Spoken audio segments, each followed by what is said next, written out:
I just don't understand how you're here. A strange woman vomited me up.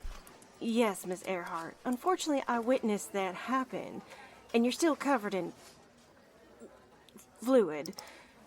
Did you die before she swallowed you? Don't know. Not sure. My plane had crashed in the Bermuda Triangle, and I was being approached by a gang of hungry cocoa nut crabs when a strange woman beat them to me and gobbled me up instead. So you were alive when she swallowed you? Seems so, but she did gobble me up. I do not know if I perished in the process of being ate. I went through the most tumultuous portal. I heard stories of little green men from Mars and the Bermuda Triangle, up to their experiments and magical spells, and I assumed I'd simply fallen victim to the vagaries and phenomena of the region. When I landed in the belly of this dame, I thought I had been taken far, far off course and landed in the swamps of Louisiana. Everything was damp. There were strange items all around, all bearing the moniker of someone named T.J. Maxx. I assumed that was the name of the woman who swallowed me. I survived on the food Mrs. Max swallowed. Christmas-themed popcorn, cherry cordials, and assorted condiments. One time, I even wore a suit made of... It. You were in there for a long time. It was bad. She was a Maxinista. I'm trying to figure out if you're technically dead. How long were you in there? Do you know? Did she chew you up once you were in your mouth? I don't know. I'm so sorry, Miss Earheart. Let me get this. Hello, this is Mavis. You have the entire Malaysian Airlines flight for me to process. Gracious, a flight to Malaysia? Fucking yes, Malaysia. People fly to and from Malaysia every single day. No, not you. I'm talking to Amelia Earheart. Hey, did you get that stuff with Charles Dickens sorted out? Oh, good. That was a fucking mess. Anyway, one of the Sibyls swallowed the entire Roanoke colony, and they're next in my queue. Please, someone else needs to process the Malaysian Airlines flight. I am so slammed. I don't even know where to put them all, and my computer is running really slowly. Everyone is slammed. There are several hundred people that may or may not be dead that have to get processed. Can you just stick them in the other world for now? I have nowhere for them to go. No, they may or may not be dead, remember? Yeah. If they're not dead and we stick them in the other world, we fuck up the entire system.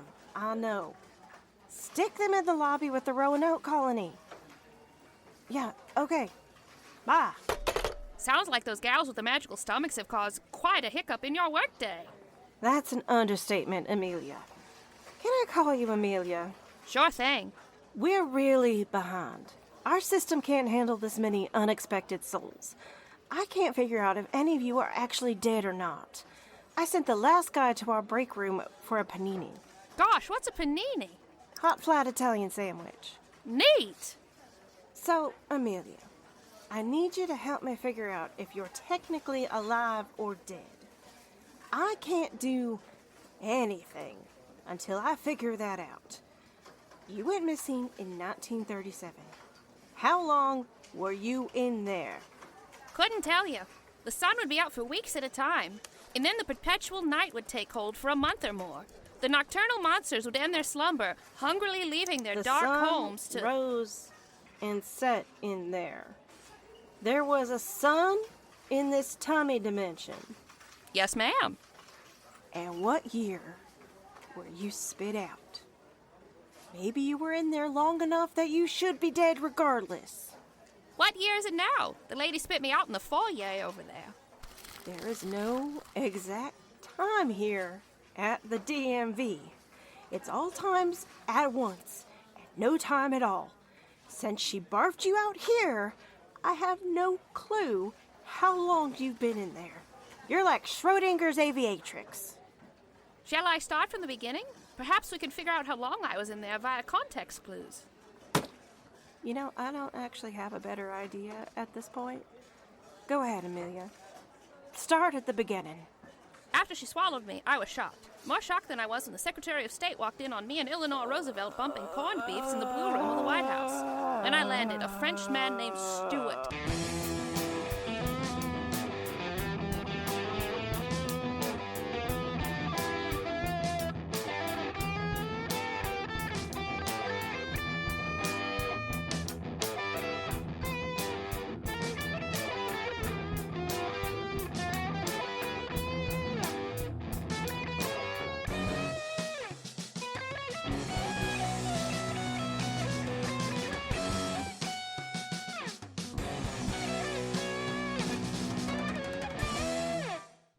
Shortly after Millie passed out and destroyed Leonard's rug, Todrick said their farewell to Leonard.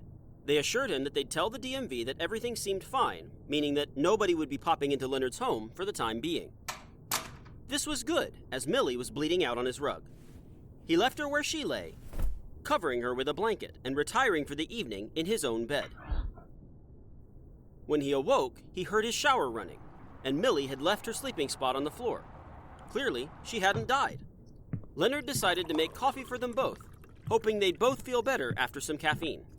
Well, it seems I can heal from a wound that bad, but not as quickly as before. That strange tubular shower attachment you have was great for cleaning my wound. You used it to clean your wound? Yes. Are you quite all right? I just never expected it to be used like that. Now that you're feeling some better, can you fix my rug? I was bleeding out. What did you expect me to... I'm not mad at you. Here, have some coffee. Okay. Do you need sugar or cream? I have plant-based options. I've never had coffee before. Oh my goodness, you wouldn't have, would you? You were created before humans figured coffee out, and you've been a vampire most of that time. You don't have to drink it if you... No. Rita oft lamented the lack of coffee in the hell dimensions we visited. She spoke of it with a sort of pseudo-sexual regard. I would be remiss not to try it. I want to see what drives people to say such horrible things as, "Don't talk to me until I've had my coffee." Let me get you some cream and sugar. You don't want your first time trying coffee to be black coffee. I think I can handle it plain. Should I not try it plain before I alter it? I guess. I don't care for black coffee, but you might. Ugh, fuck. Has it gone bad? It smells divine, but it's so bitter. Oh. It's perfectly fine. Let me see if you like cream and sugar. I told you I didn't think you'd like it straight. I don't think any amount of cream or sugar could fix this swill. Why does Rita enjoy this? She holds coffee in the same regard as cannabis and sex, as far as things she'd missed the last 2 years. Try it now. There's hazelnut creamer and a touch of sugar. No. I think you'll like that. Oh. Seems like both sisters have pseudo-sexual feelings about coffee. Christ. I want to drink this every day for the rest of my immortal life. Also, what kind of person consumes their coffee black? Serial killers? Because making yourself drink something so bitter and hot for pleasure implies deviance. Yes, and all the best jokes require an explanation. Coffee is wonderful. So, what do we do? I'm not sure. Do you have a portable means to make coffee that we could take with us once we teleport to the exchange? Not talking about the coffee, darling. Oh, yes. Well, I don't see what else there is for us to do but go to the exchange. I know it's only been a day, but do remember that someone ate a chunk of your body in the mere minutes we spent in that dimension. Yes, and I'm not exactly in my usual fighting form yet. I thought you said it had healed. It has. It's not a gaping hole anymore. It looks like microwave spam covered in mucus. Oh. Evocative description. Disgusting. Thank you. Despite my visually challenging injury, I don't know what else we can do. We have to pursue Judith. That seems like the most logical course of action. I agree, but I don't think the most logical course of action is to follow her to the exchange. I don't get what you mean. You've been at least one step behind her this entire time, yes? Unfortunately. Why don't we get a few steps ahead of her? You say that as though we know what direction she's going. Well, since she's decided to handle things quite publicly since arriving in hell, we do know what direction she's going. To Ambrosio. From what I've gleaned from a broadcast, she's trying to smoke him out. From where, I have no clue. His own dimension. Well, surely he's fled his home dimension by now. No, he wouldn't have. He's cocky. He sees it as having a home field advantage, not being backed into a corner. Everyone in that dimension is one of his servants. Everything in that dimension is done in service to him. He has hiding places everywhere. And I don't imagine his hiding places are anything like where one might find a Saddam Hussein. Precisely. He has castles, dungeons, and the homes of any one of his subjects. His world is small, but he could be hiding anywhere. Well, we should go there first. We should beat Judith there. At some point, she's going to start looking for him herself. What about Dawn, Sunny, Rita, and Jacksie? I don't know how we can help them. I'm a contractor at the DMV. I can only teleport there when they allow it. I don't get permission to teleport there next until a few days before the team-building orgy I'm organizing. Do you think they can escape? If anyone can escape, it's them.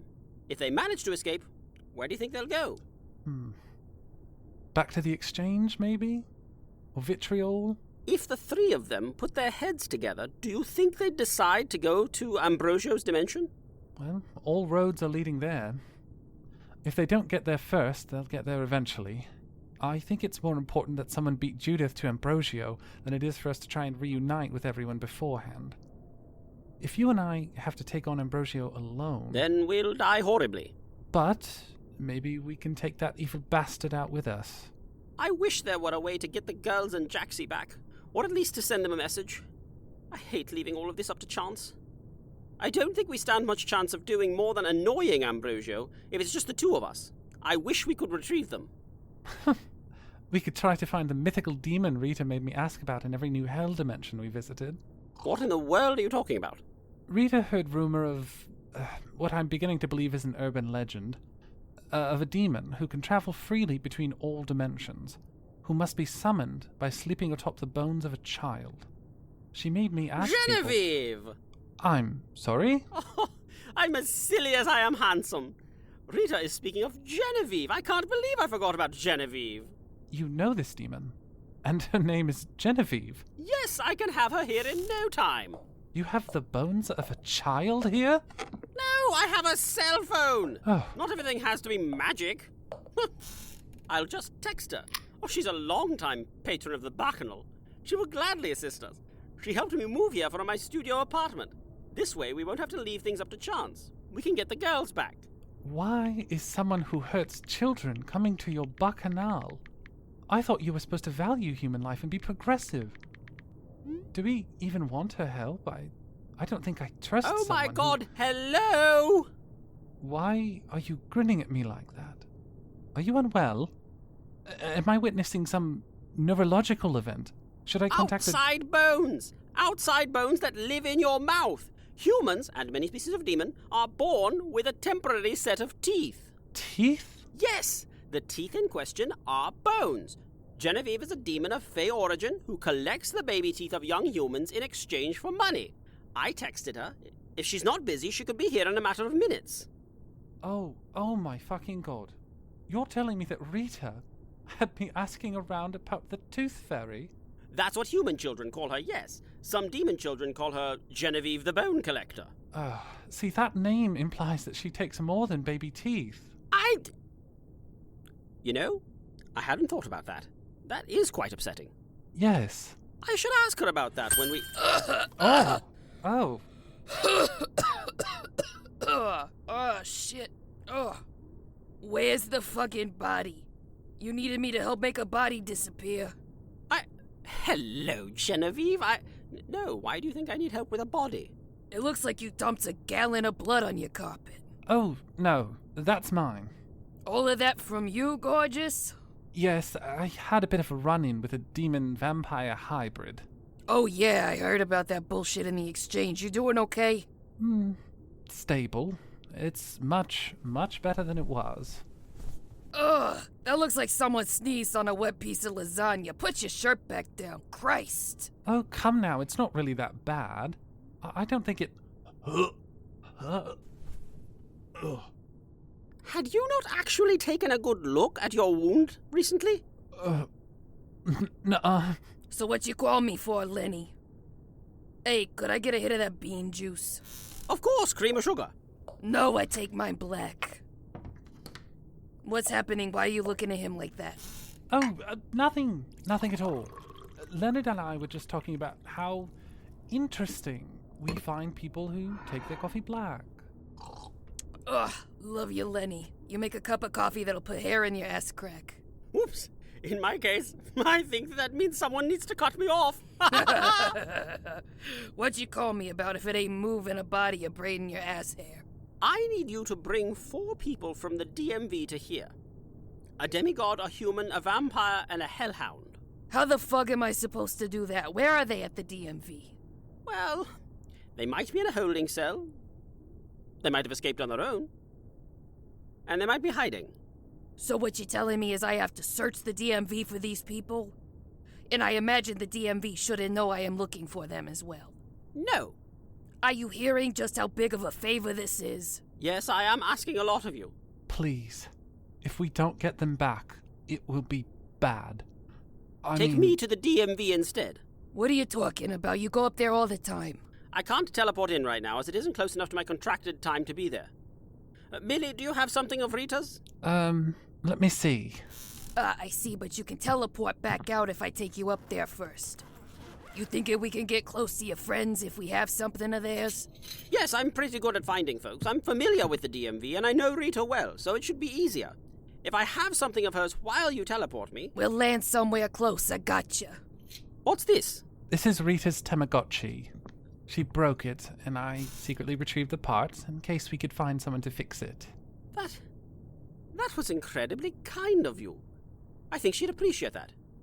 Hopefully things work out, and I'll be returning this to you shortly. So, Genevieve, what do you say to teleporting me to the DMV? I can get you close to where I need to... All right, let's boogie. You'll do it? Yeah. What should I do if something happens? You find alternative means to travel to Ambrosio's. Leonard, you must understand that I've been trying to do that for 2 years. I can't do this without you. And we can't do it without them, Millicent. You know this. I know this. We need them if we're going to win. You're right. We fucking ready? Yes. Thank you for this, Genevieve. We're trying Don't tell me. I figure you're making good on the kind of shit we talk about at the bacchanals, and I would like the plausible deniability here. I already know too much about who the 2 of you are looking for. Understood. I'm ready. Millie? Yes? If I'm not back in an hour, I think you should gather your things and try to find another way to Ambrosio's dimension. I'll try to get the girls there too. Be ready to leave as soon as I get back. If I'm seen, the DMV knows where I live and they will follow. Agreed on all counts. Godspeed, Leonard. Pleasure to meet you. I hope that sweaty meat lover's pizza thing you got going on under your shirt heals up. Thanks. Later.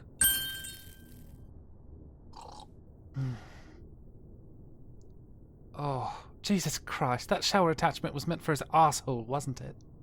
Fuck.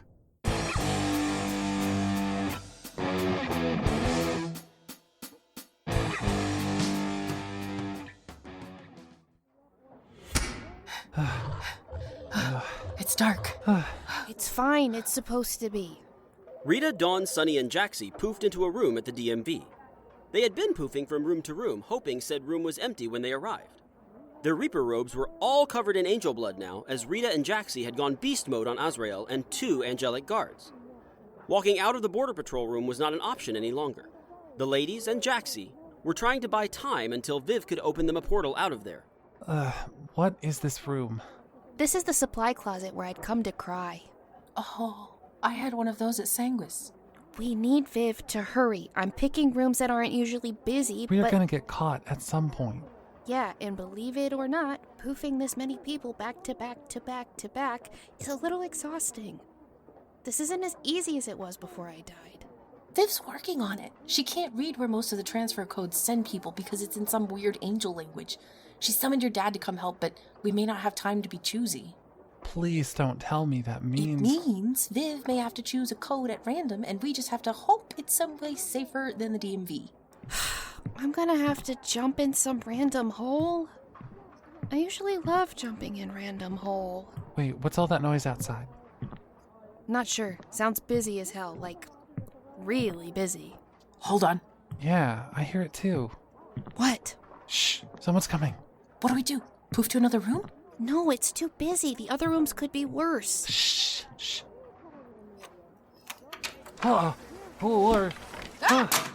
Rita? Shut up. Did you turn the light on? Why is the light in the closet green? That's not coming from the light bulb. This skeleton person is glowing. This isn't just any glowing skeleton person. This is my dad's ex-partner, Ricky.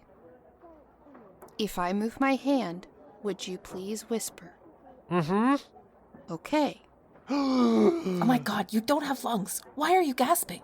Ricky and my father share a flair for the dramatic. Rita, you should be here. Don't tell me what to do. You're not my dad. I don't care that you boned my dad. I'll never listen to you. For all I know, you may be one of the people who was involved in sending me to hell. And you... If that were the case, why have I been running around the DMV cleaning up the messes the three of you have left? 4 of us. 4? No, a dog. Hey, spooky, scary skeleton? Stop sending shivers down your spine. They're too fucking loud when you're scared. I'm terrified of dogs. Oh, on account of the fact that you're made of bones. Jacksie, you can't eat Ricky. No, sir. Not unless I tell you to, Jacksie. We don't know if he's one of the reasons my dad got sent to that re-education camp. Oh my god, is that what he thinks? I don't know, okay? I don't know, but I don't trust you. Oh, I cleaned up Debbie's dead ass off the floor of my office and you don't trust me? You got rid of the evidence? Yes, I also dealt with those Reapers you stripped of their clothes. And the 3 bodies in the Border Patrol room? There are 3 more dead bodies? Yes, you didn't make those disappear too? No, I didn't. Those weren't in my office, and clearly someone else has found them in the Border Patrol room. What do we do? How do we know you didn't set off the alarm? Rough him up, Jacksie. Oh, please, I didn't do it. I want to help. Jacksie, stop, baby. Do you all have a way out of here? We're waiting on someone to send us a transfer code on here. Someone here is doing that for you? Listen, I know you don't want to give me too much information, and that's why you're not telling me. But I'm asking because I want to help. Things are slammed out there because a bunch of Sybils barfed up some people that may or may not actually be dead.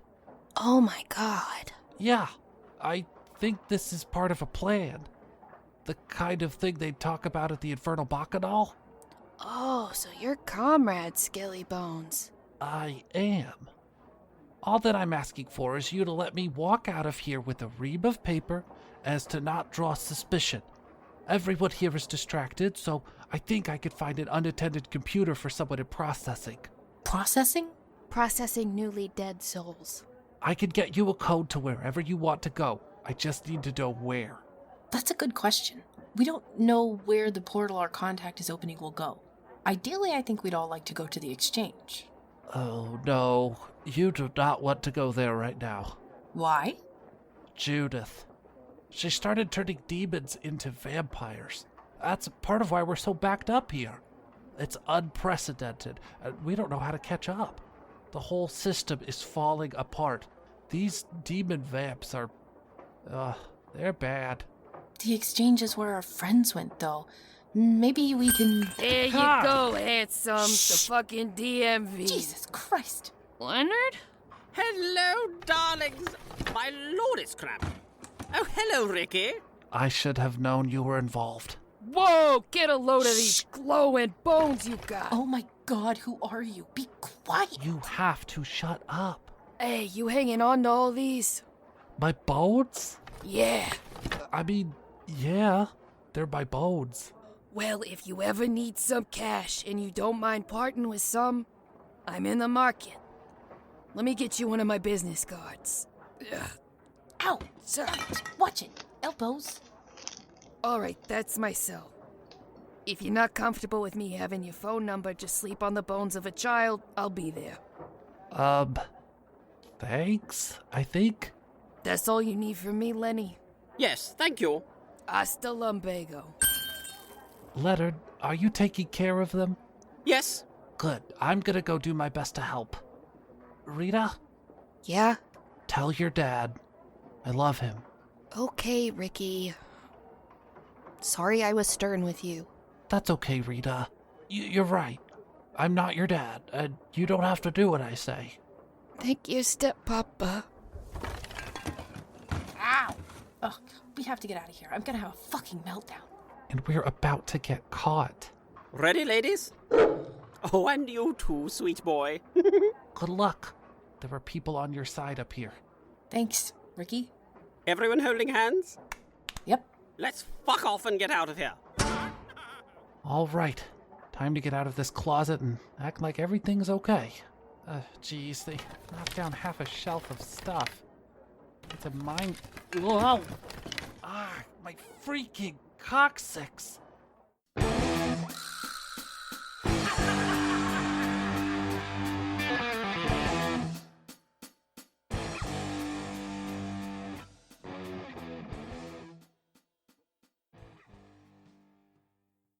Hey little buddies, if you like this episode, you can thank our Patreon supporters, like Chamberlain Foreman, Nunya B, Kate Mishigoose, Kate Genius, Chibs1012, Dave Perrell, Megan E, Carl Brooks, Natasha Neves, Gus, Lutzi, Hohen Clifford, B. Trossler, Sewing Seraph, Rachel Rachelson, Fantago, and Randy Lovings. Now, okay, I, being an autistic ass, I want to prepare all of you that after this episode, there are only 7 more episodes left of today's lucky winner. I just wanted to prepare you. There are going to be no more breaks until we reach the end of this series, and we're going to be ending it at episode 28. But I wanted to let you know that at the end of the show, we're going to be doing a full cast Q&A. And we're going to do it like a Hot One style Q&A. So we'll be eating, well, at least most of us will be eating progressively spicier and spicier hot sauce, akin to, but legally distinct from a Hot Ones episode. And we have been collecting questions for that Q&A on the Discord server. So if you are not in the Discord server and you would like a question answered in the full cast Q&A, you can come, find cast members on social media and maybe tag them in a question you have. None of us are on the hell site that elongated muskrat owns anymore, so that's not a viable place, but I am on Instagram. Alternatively, if you listen to the show on Spotify, there is a comment function on episodes, and you can leave your question there and just put that it is for the Q&A, for the end of series Q&A, but we'll be getting that together. And then we're starting production on the Today's Lucky Winner spinoff, like directly after that. So this show might be ending, but you will get to hang out with some of your favorite characters still. And I, as someone who really uses fiction to find comfort and feel like I'm hanging out with my fictional friends, you are not losing this resource. There will be more. Yeah. I'm very excited for what's to come. But anyway, you know the usual stuff. If you want to support us, you can tell people about the show. We don't pay for ads and we don't take paid ads. And even though today's lucky winner is coming to an end, you will help people discover, our spinoff. And I've got a couple other audio dramas that are a completely different genre that I am working on writing currently. And we're going to be making more shows. And if we get more people listening and supporting, we can do things like we are upgrading Taryn's mic setup for future stuff, and I was able to get some new equipment for them, and we're just able to slowly upgrade these things to make better and better quality stuff for you. So if we can get more people listening, and we can do that by you telling people about our shows, then that's a really great way to help us. And if you aren't a place to help us financially, you can go to the show details to find a link to our Patreon page, where you get bonus material for the stuff we make currently and anything else we're making in the future, depending on your tier. And it's a great way to support us directly. If you want to support us but can't do so financially and want to do so more than telling other people about the show, you can subscribe on your podcatcher of choice, leave a cute review or rating, leave a cute comment, do something to help with engagement so the algorithm knows that people care about the show and it knows to show us to other people. If you want to hang out with us, you don't even need to be a supporter on Patreon to join our Discord server anymore. And you can find a link to our Discord server in the show details, and you can come hang out with us. I currently do need to schedule some events for the Discord server, but we have regular weekly events like body doubling and Stitch and Bitch, which has become so popular. Taryn is thinking about making a shirt based off of Stitch and Bitch because the recurring theme is that everyone needs to make sure I don't lose track of time so I miss my piano lessons. So come hang out with us, enjoy the inside jokes, like don't let Brianne be late to piano. But yeah, I think that's all I've got for you this time, my little buddies. Until next time, try not to die.